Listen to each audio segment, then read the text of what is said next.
우리 함께 묵도하심으로 예배 시작하겠습니다. 우리 영혼이 여호와를 바라며 저는 우리의 도움과 방패시로다. 우리 마음이 저를 즐거워하며 우리가 그 성호를 의지한 연거로다. 여호와여, 우리가 주께 바라는 대로 주의 인자하심을 우리에게 베푸소서. 존귀하신 아버지 하나님, 우리의 구원이시요 도움이시요 방패가 되시는 아버지 하나님, 주님의 크신 은총과 사랑을 인하여 감사와 찬송을 드립니다. 오늘 저희들 주의 부르심 받아 이처럼 주 앞에 예배를 드립니다. 예배드리는 각자의 초소마다 하나님의 거룩하신 영으로 임재하시사 홀로 존귀와 영광을 받으시옵소서. 우리 드리는 찬송과 기도와 묵상이 아버지 하나님께 다 연락되기를 원합니다. 우리 주 예수 그리스도의 거룩하신 이름으로 기원하옵나이다. 아멘. 우리 찬송가 14장 함께 부르겠습니다.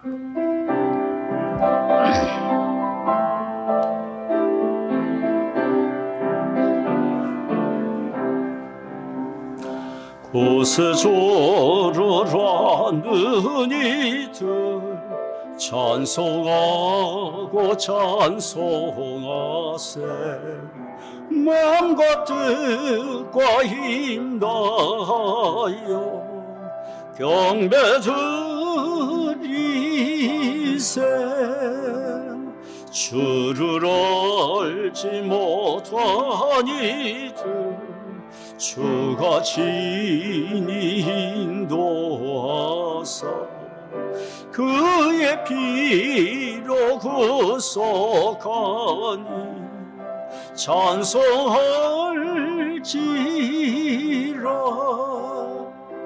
약한 사람 도움받아 시험 중에 참게 되니 모든 죄를 이기리 믿음뿐이라.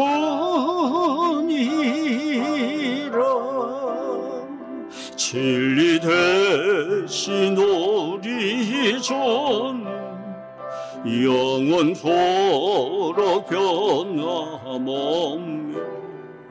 성도들아 주를 믿어 길이 섬기세.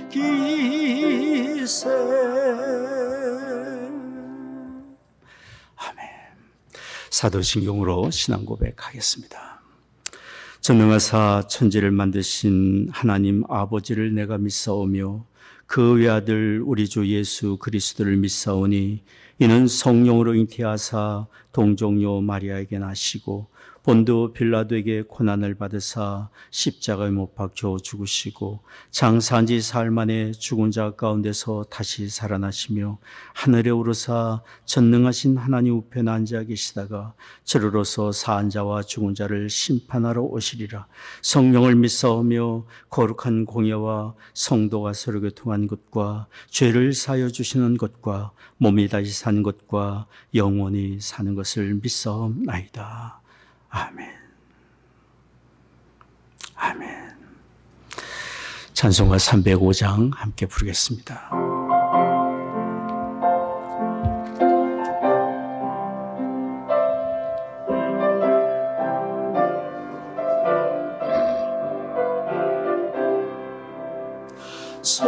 서철의 봄바람 불어있고 하나님 아버지 모셨으니 믿음의 반석도 든든하다. 우리 집 즐거운 동산이라. 고마워라 임마누엘 예수만 섬기는 우리 집. 고마워라 임마누엘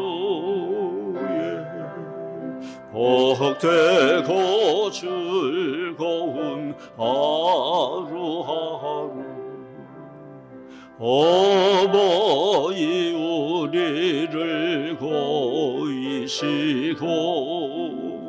동기들 사랑에 묻혀있고 기쁨과 소름도 같이 하니 한간의 조가도 천국이라 고마워라 임마누엘 예수만 섬기는 우리지 고마워라 임마누엘 복되고 즐거운 하루하루 아침과 저녁에 수고하여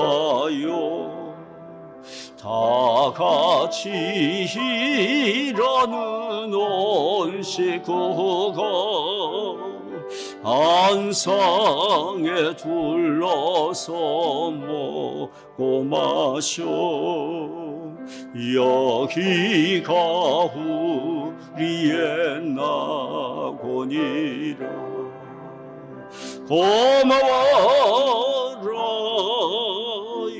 임마누엘 예수만 섬기는 우리지 고마워라 임마누엘 복되고 즐거운 하루하루. 아멘. 우리 함께 기도하겠습니다.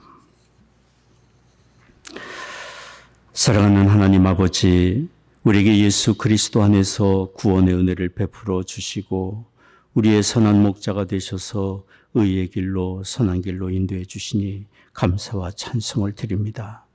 오늘 어머니 주일로 예배를 드리고 있습니다. 우리에게 어머니를 주셔서 사랑으로 양육을 받게 해주시고 부모님의 사랑의 돌봄을 통해 하나님 아버지의 사랑을 더욱 깨닫게 해주시니 감사를 드립니다. 우리가 부모님의 사랑과 은혜를 받고 살아온 것을 항상 기억하며 그 사랑에 보답하며 사는 우리가 되게 하여 주옵소서. 또한 부모님을 대하듯 이웃의 연장자들을 섬기며 하나님을 기쁘시게 해드리는 우리가 되게 해 주옵소서. 각 가정의 부모님들의 건강을 지켜 주옵시며 예수 그리스도를 믿는 믿음 안에서 하나님 나라의 소망을 가지시고 참된 위로와 평안과 기쁨을 누리시게 하여 주옵소서. 하나님, 지금 인도와 미얀마 등 세계 도처의 전염병과 분쟁으로 많은 사람들이 희생을 당하고 어려움을 당하고 있습니다. 긍휼과 자비를 베풀어 주시사 이런 재난에서 속히 건져주시기를 간구합니다. 그리고 이 나라가 서로를 존중하고 하나가 되어 온 세상에 의의 도구로 쓰임받게 해 주옵소서. 사랑하는 조국에 복을 내려주시고 북녘 땅을 치유해 주옵소서. 계속되는 코비드-19의 재난 중에는 교우들의 건강과 안전을 지켜주옵시며 교우들의 가정과 일터에 복을 내려주시며 경제적인 필요를 공급해 주옵소서. 질병 중에 있는 분들에게 치유의 광선을 비추어 주시며 의료진들과 방역에 수고하는 모든 분들의 건강과 안전을 또한 지켜 주옵소서. 하나님 아버지, 이 시간 주의 말씀을 듣기를 원합니다. 우리에게 친히 성령으로 말씀해 주옵소서. 우리의 구원의 주 예수 그리스도의 이름으로 기도드리옵나이다. 아멘.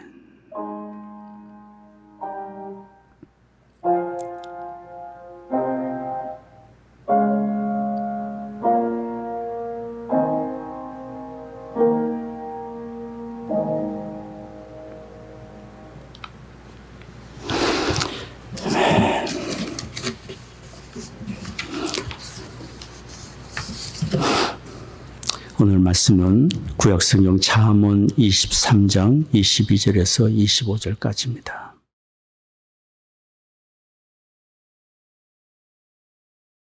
잠언 23장 22절에서 25절까지 제가 봉독하겠습니다. 너 나온 아비에게 청종하고 내 늙은 어미를 경히 여기지 말지니라. 진리를 사고서 팔지 말며 지혜와 훈계와 명철도 그리할지니라. 의인의 아비는 크게 즐거울 것이요 지혜로운 자식을 낳은 자는 그를 인하여 즐거울 것이니라. 내 부모를 즐겁게 하며 너 낳은 어미를 기쁘게 하라. 아멘. 하나님의 말씀입니다. 오늘 저희는 어머니 주일로 예배를 드리고 있습니다. 매년 어머니 주일이 되면 제가 설교 전에 함께 교우들과 부르고 싶은 노래가 어머님의 마음입니다. 우리 여러분 가사를 다 기억하실 줄 아는데요. 어머니 마음 같이 한번 부르겠습니다. 나 실제 괴로움도 잊으시고 길을 제바 나스로 애쓰는 마음 진 자리 마른 자리 가라니시며 손발이 다닳도록 고생하시네. 하늘 아래 그 무엇이 높다리요. 어머니의 희생은 가히 없어라.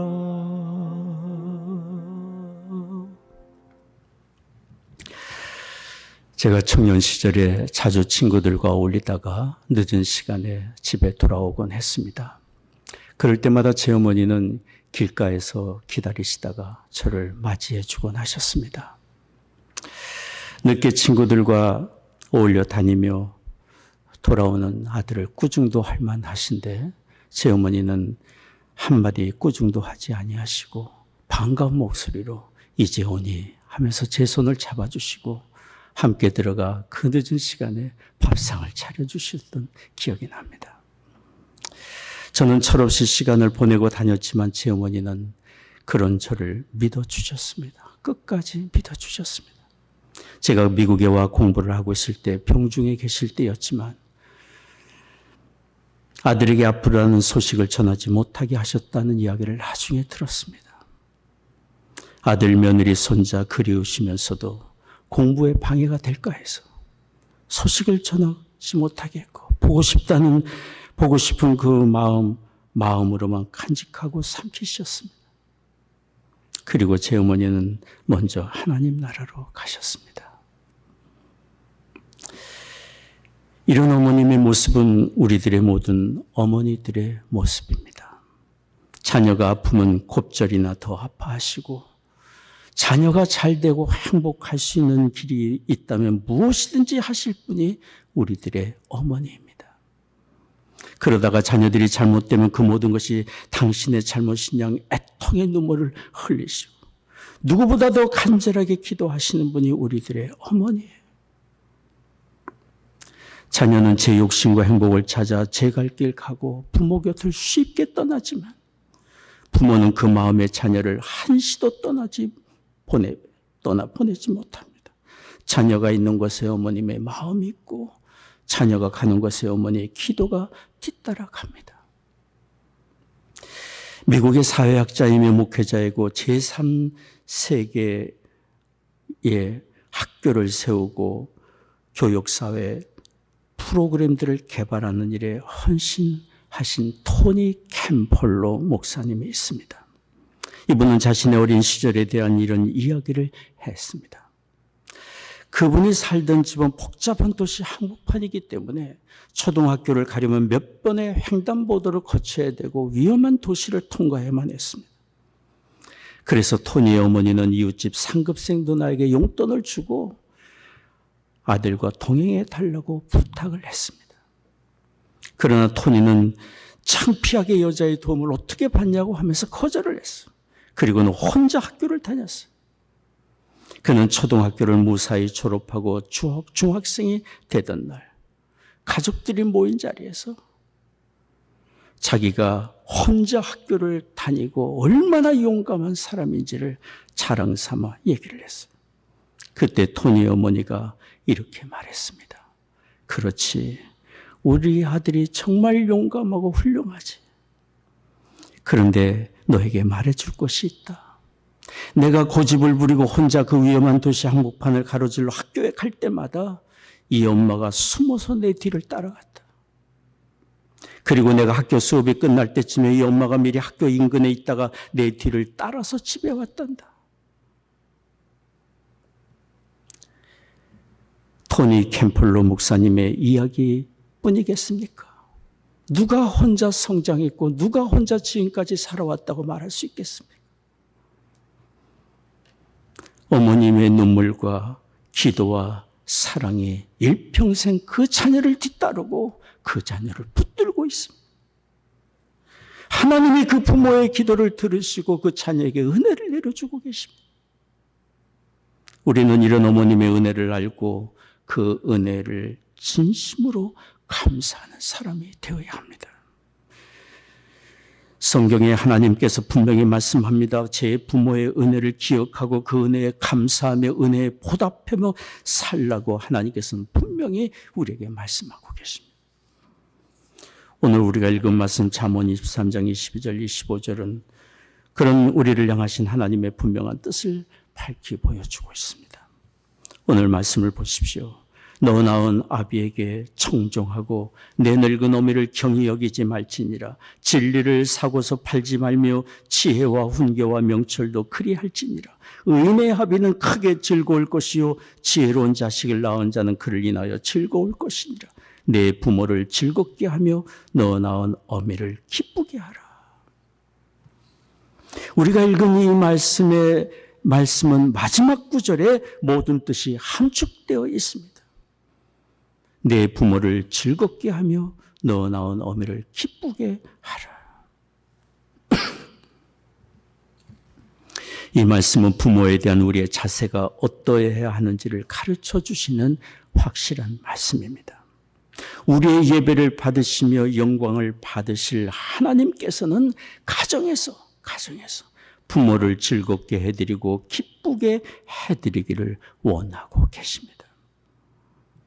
우리들 가운데는 섬겨할 부모님이 계시지 않을 수도 있습니다. 그러나 우리는 교회 공동체에서나 이웃관계에서 부모님 대하듯 섬기며 높이며 위로하고 격려해드릴 어른들이 언제든지 있을 수 있습니다. 그리고 날 사랑으로 양육해 주신 부모님의 은혜에 보답하는 마음으로 우리에게 맡겨주고 남겨진 삶을 우리는 바르게 세워가야 합니다. 인생 여정은 부모에게 이어받은 바톤을 들고 부모가 뛰다가 남겨놓으신 그 여정을 우리가 달려가는 것 아닙니까? 앞서가시며 본을 보시고 사랑으로 양육해 주신 그분의 은혜를 보답하며 우리에게 남겨주신 세월을 우리는 바르게 의의 길로 세워가야 합니다.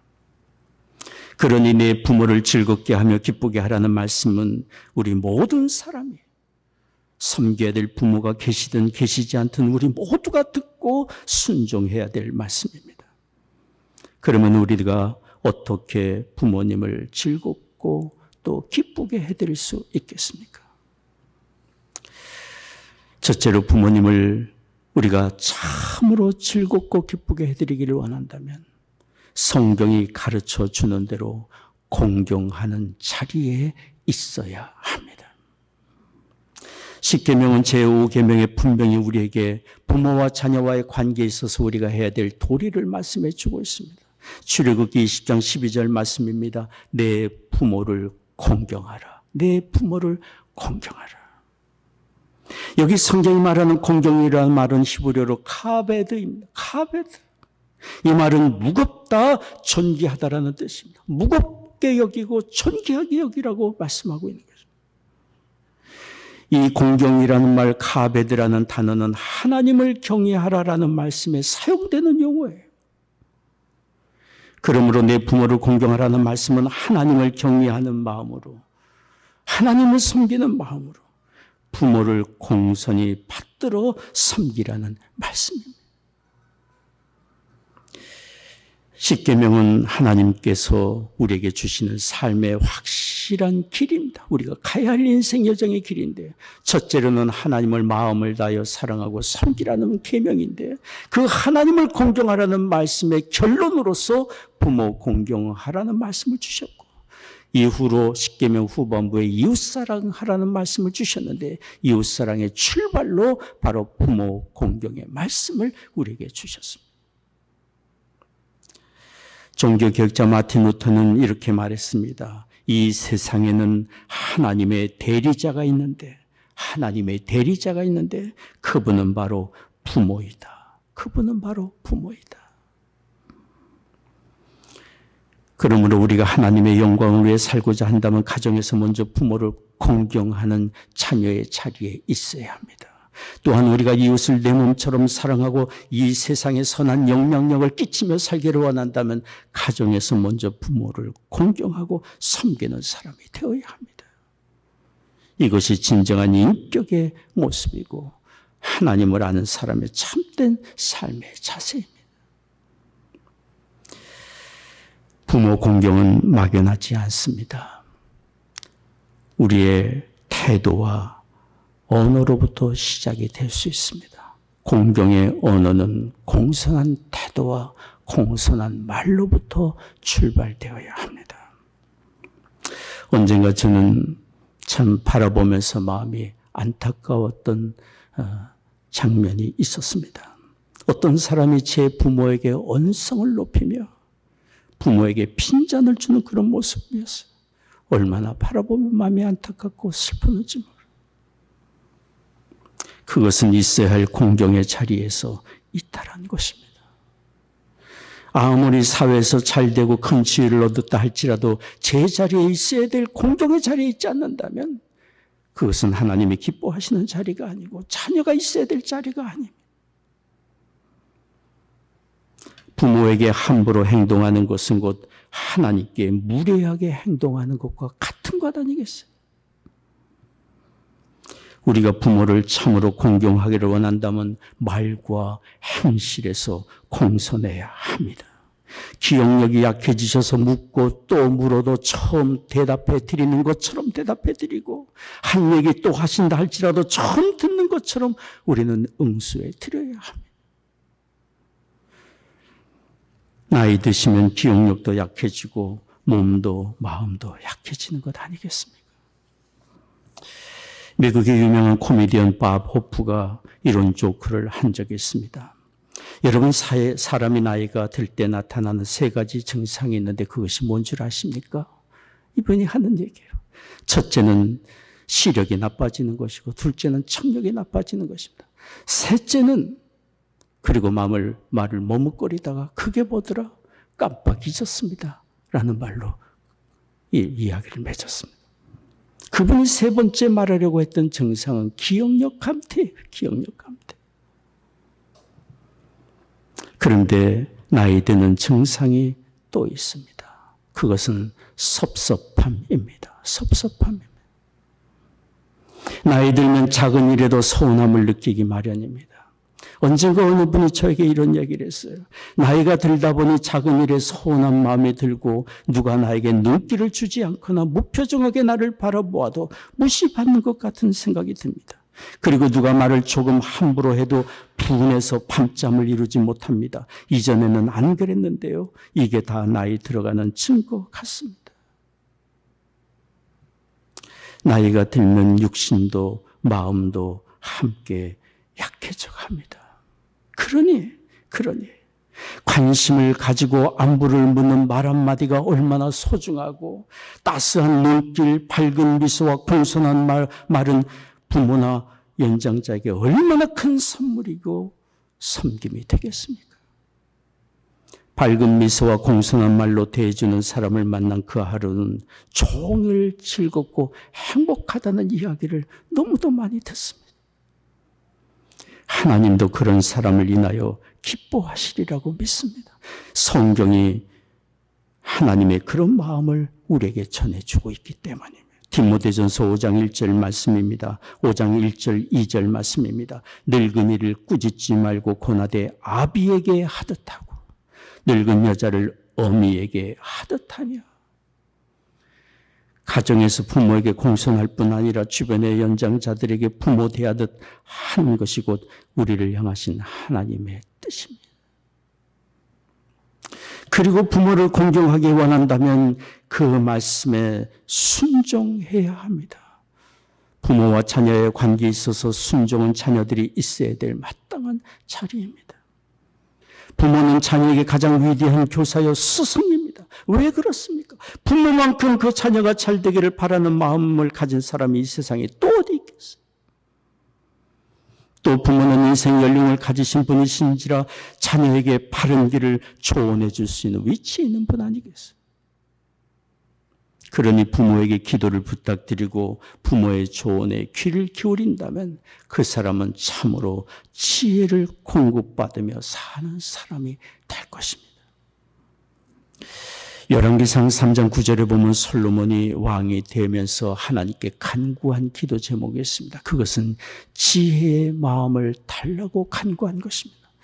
솔로몬이 구했고 하나님께서 그에게 구한 대로 지혜로운 마음을 주셨는데요. 열왕기상 3장 9절에 나오는 지혜로운 마음은 히브리어로 레부쇼메아라는 말은 달리 표현하면 직역한다면 듣는 마음이에요. 귀를 기울이는 마음이에요. 수많은 백성들을 다스릴 때 자기의 지식과 지혜가 부족하니 하나님의 뜻을 알아, 하나님의 말씀을 분별할 줄 알아, 그 말씀을 가지고 백성들을 잘 다스릴 수 있도록 레부쇼메아, 귀를 기울이는 마음, 듣는 마음을 구했던 것입니다. 사람이 창조주 하나님의 말씀과 그 뜻을 경청하는 마음을 가진다면 그는 지나쳐 욕심에 빠지거나 어리석은 길을 가거나 잘못된 길로 가지 않을 것입니다. 의의 길을 가게 될 것입니다. 우리가 하나님께 경청하듯이 부모의 말씀에 경청하는 것, 이것은 곧 하나님이 기뻐하시는 삶의 자세인 줄을 믿습니다. 오늘 말씀을 다시 한번 주목해 보십시오. 잠언 23장 22절부터의 말씀입니다. 너 낳은 아비에게 청종하고 내 늙은 어미를 경히 여기지 말지니라. 진리를 사고서 팔지 말며 지혜와 훈계와 명철도 그리할지니라. 의인의 아비는 크게 즐거울 것이요 지혜로운 자식을 낳은 자는 그를 인하여 즐거울 것이니라. 부모에 대한 순종을 이야기할 때마다 생각나는 한 분이 있습니다. 그분은 청년 시절에 선원이 되어 배를 타고 먼 미지의 세계를 마음껏 다니며 살고 싶었습니다. 그러나 그 사람은 어머니가 자신의 그런 계획으로 인하여 슬퍼하신다고 하는 것을 알고는 선원이 되려는 자신의 꿈을 포기했습니다. 그 청년은 자신의 포부와 새로운 세계에 도전하려는 그러한 뜻을 이해하지 못하는 어머니에 대한 실망감도 있을 수 있었겠지만 그 사람은 자신의 야망보다 어머니를 슬프게 해서는 안 된다는 삶의 첫 번째 원칙이 그에게 있었기 때문에, 그리고 어머님의 뜻을 따르는 것이 최고의 선택으로 그는 알았습니다. 그 후에 그 사람은 미국의 초대 대통령이 되었습니다. 그분이 바로 조지 워싱턴입니다. 하나님이 주실 은혜의 세계는 우리가 바라고 기대하는 것과 비교할 수 없을 만큼 크고 장대합니다. 우리의 생각이 아무리 옳은 것 같고 자신의 뜻대로 살면 행복할 것 같아도 참된 성공과 행복은 하나님이 주셔야 얻을 수 있습니다. 부모를 공경하고 순종하며 제 부모를 기쁘게 해드리는 사람에게 하나님이 주실 것이 많습니다. 에베소서 6장 1절 3절까지의 말씀입니다. 자녀들아 너희 부모를 주 안에서 순종하라. 이것이 옳으니라. 내 아버지와 어머니를 공경하라. 이것이 약속 있는 첫 계명이니 이는 내가 잘되고 땅에서 장수하리라. 우리와 우리의 자녀들이 하나님이 주시는 이런 복을 받아 누리기를 원합니다.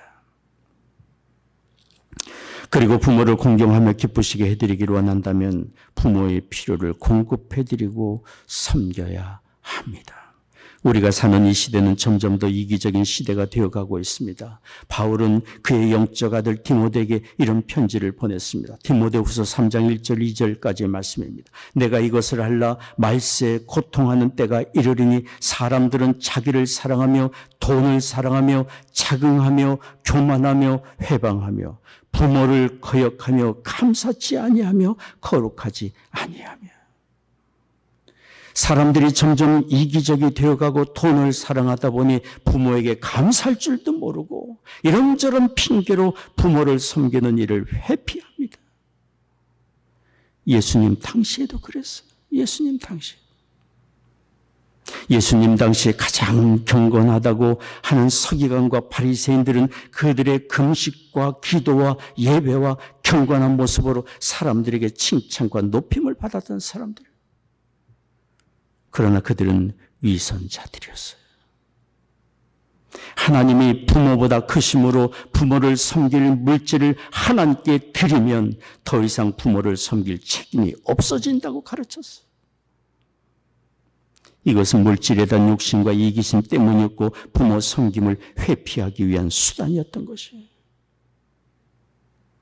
그래서 주님은 그들의 이기심과 위선을 책망하신 거예요. 그들의 행위는 하나님의 말씀을 거역하는 죄악이라고 책망하신 거예요. 우리는 이런 이기적이고 잘못된 세상 풍조를 따라가서는 안 됩니다. 우리는 하나님의 뜻을 따라 부모를 공경하며 기쁘시게 해드리는 사람이 되어야 합니다. 둘째로 부모를 즐겁게 해드리려면 믿음으로 사는 삶이 되어야 합니다.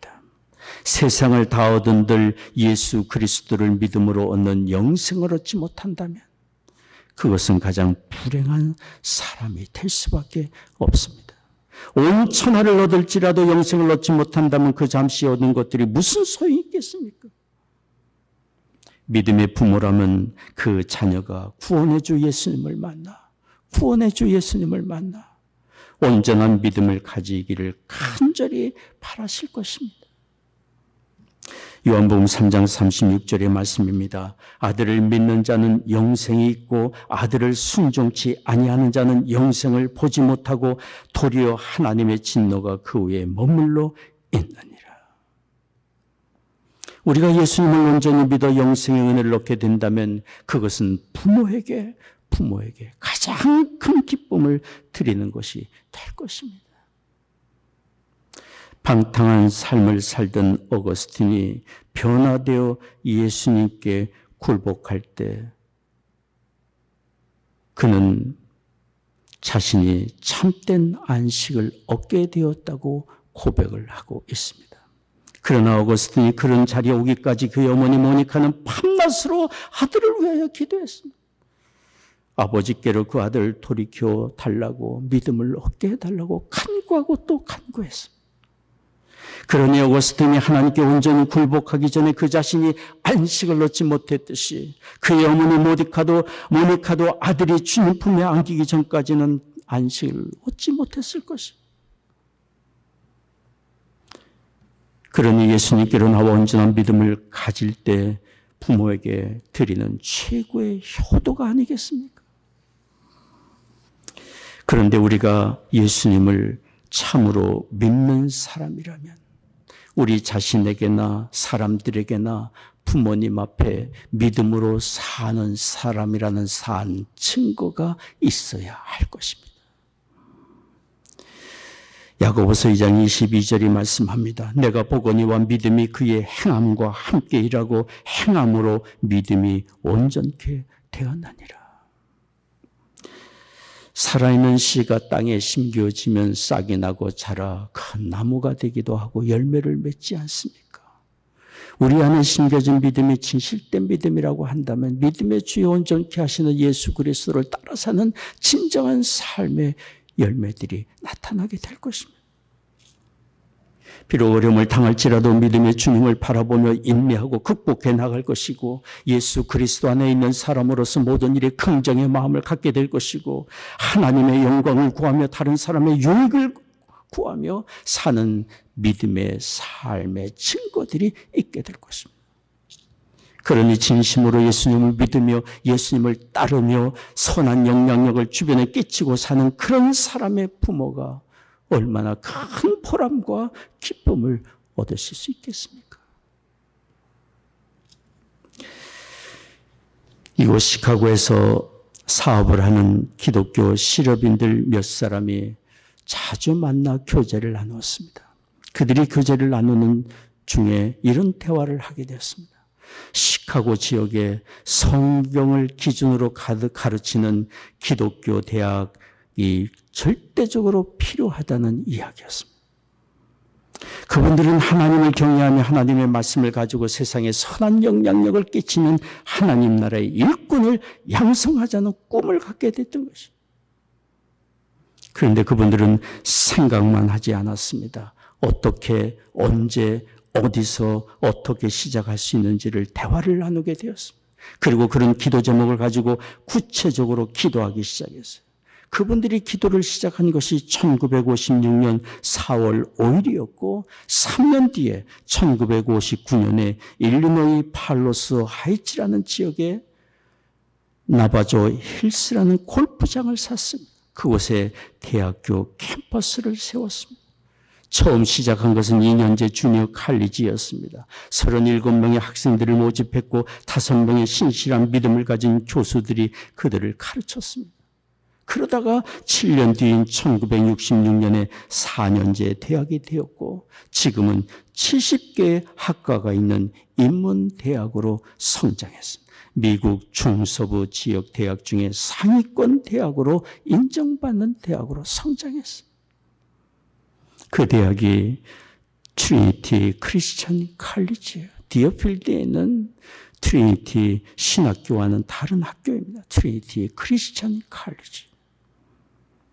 저는 수년 전에 그 학교에 초대를 받아 방문한 적이 있었습니다.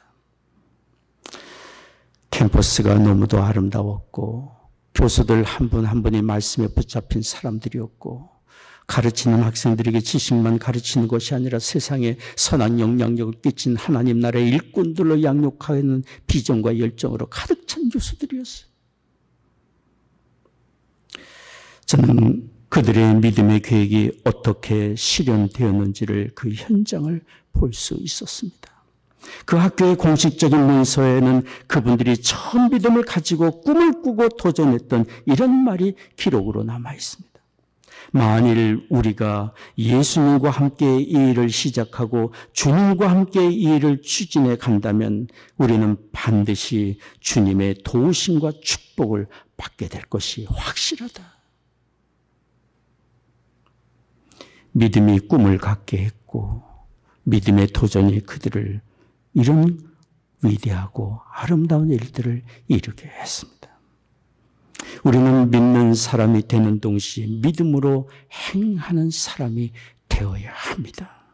노아는 홍수로 심판하시리라는 하나님 말씀을 들었을 때 믿음으로 순종하여 방주를 지었습니다. 아브라함은 본토 친척 아버지를 떠나 하나님이 지시하는 곳으로 가라는 말씀을 듣고 갈 바를 알지 못했지만 믿음으로 고향을 떠났습니다. 모세는 하나님의 부르심을 따라 죄악된 애굽의 풍요와 평안함을 버리고 동족과 함께 고난받기를 자처했습니다. 여호수아와 이스라엘 백성들은 믿음으로 여리고성을 돌무로 난공불락의 여리고성을 정복했습니다. 믿음만 아니라 믿음으로 행하는 사람이 되어야 합니다. 한 당돌한 소년이 자기 선생님을 골탕 먹이려고 새 한 마리를 손에 쥐고는 이렇게 선생님께 물었습니다. 선생님, 이 새가 살았을까요? 죽었을까요? 이 새가 살았을까요? 죽었을까요? 그 학생은 선생님이 만약에 살았다고 하면 꽉 쥐어 죽일 판이고 죽었다고 하면 손을 놓아서 새를 날려버릴 판이었습니다. 지혜로운 선생님은 이렇게 대답을 했습니다. 얘야, 대답은 내 손안에 있구나. 대답은 내 손안에 있구나. 그렇습니다. 우리가 믿음으로 살는지 아닌지는 우리에게 달렸습니다. 믿음으로 행하는 사람이 풍성한 자녀의 복을 예비하신 하나님의 은혜를 받아 누리게 됩니다. 하나님은 우리가 믿음으로 행하기를 원하고 계십니다. 이렇게 하나님의 선하신 뜻을 위해 담대한 믿음으로 도전하며 다른 사람의 유익을 위해 헌신하며 사는 사람, 하나님이 기뻐하실 것이고, 또한 그런 사람의 부모 또한 기쁨을 얻게 될 것입니다. 오늘 성경에 하시는 말씀을 우리는 주목하여 듣기를 원합니다. 부모 공경은 하나님의 우리에게 바라시는 삶의 위대한 가르침이고 모든 인격의 기초이며 하나님을 경외하는 사람의 삶의 산 증거이고 이웃사랑의 출발점이 됩니다. 부모 공경의 말씀을 순종하며 주님의 뜻을 이루기를 원하는 사람에게 하나님이 정말로 주실 것이 많습니다. 앞에서 읽은 말씀이지만 다시 한번 읽겠습니다. 에베소서 6장 1절에서 3절까지 말씀입니다. 자녀들아 너희 부모를 주 안에서 순종하라. 이것이 옳으니라. 내 아버지와 어머니를 공경하라. 이것이 약속 있는 첫 계명이니 이는 내가 잘되고 땅에서 장수하리라. 오늘 어머니 주일에 예배하며 하나님 말씀 듣는 우리와 우리의 자녀들에게 이런 하나님의 약속의 축복이 임하기를 원합니다. 기도하겠습니다. 존귀하신 아버지 하나님, 오늘 어머니 주일을 맞이해서 주님 앞에 이렇게 예배를 드립니다. 부모 공경하라 하신 주의 말씀을 항상 기억하며 우리가 어떤 은혜를 받고 산 사람임을 또한 기억하며 하나님의 뜻을 다 이루며 사는 우리가 되게 하여 주옵소서. 이 땅에서 잘되고 장수하리라 하신 하나님의 축복의 말씀이 부모 공경하는 모든 자녀들에게 임하리라고 하셨사오니 그 말씀대로 우리에게 이루어지게 하여 주옵소서. 오늘 예배하는 주 앞에 헌금을 구별하여 드립니다. 주일헌금 11조 감사 성교헌금 건축헌금 제목 따라 드립니다. 우리의 심령을 또한 드리며 우리의 삶을 하나님께 드립니다. 허락해 주신 가정마다 믿음과 사랑으로 든든히 세워져 가게 하옵시며 부모를 공경하며 기쁨을 누리는 가정들이 다 되도록 축복해 주옵소서. 우리의 자녀들 이룬 가정과 학업의 현장과 일터마다 하나님 은혜를 내려주시사 주의 말씀을 쫓아 사는 자녀들 다 되도록 축복해 주옵소서. 성도들 가정에 경영하는 사업마다 다 잘되게 하시고 일터마다 복된 장소들이 되게 해 주옵시며 이 어려운 때를 능히 감당할 만한 은혜를 내려주시고 필요를 또한 공급해 주옵소서. 육신이 연약한 교우들이 있습니다. 치유의 광선을 비추어 주옵시며 마음의 염려와 불안과 두려움도 떠나가며 하나님이 주시는 참된 위로와 평강을 내려 주옵소서.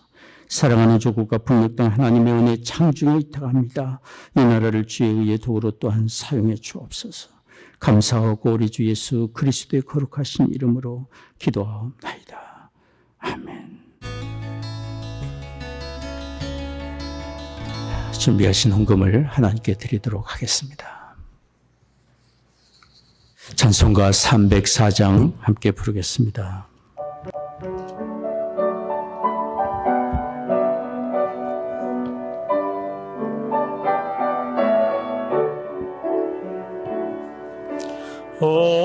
어머님의 넓은 사랑 귀하고도 귀하다.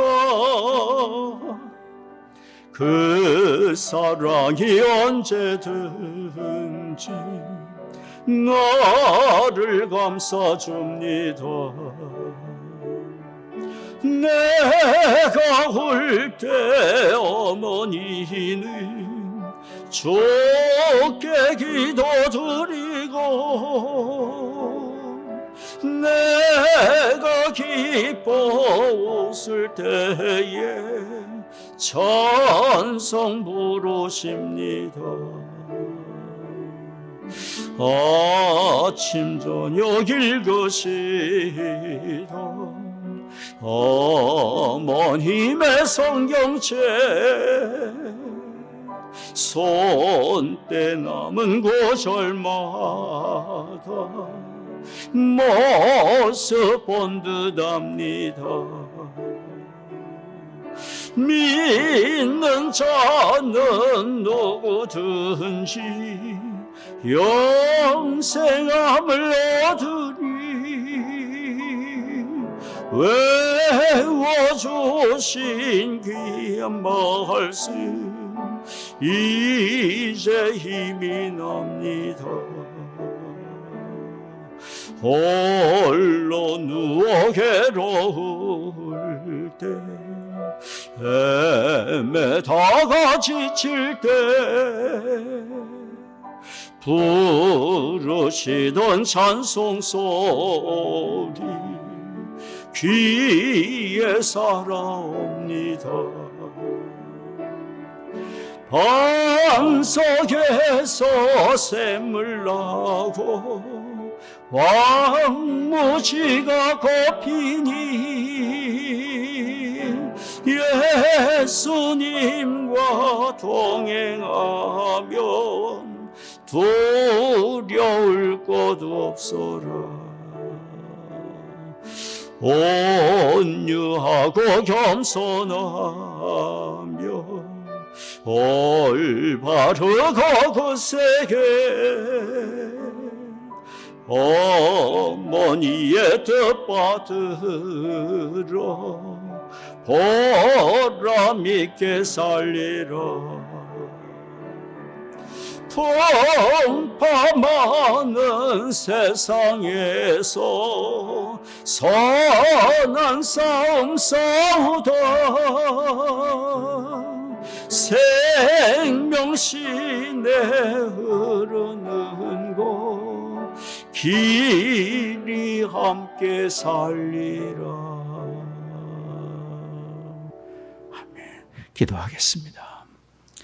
지금은 우리의 구원의 주 예수 그리스도의 은혜와 하나님 아버지의 크신 사랑하심과 성령의 위로 교통임재하심이 오늘 예배하는 성도들의 심령과 가정과 산업의 현장 위에 이제로부터 영원히 함께 하시기를 축원하옵나이다.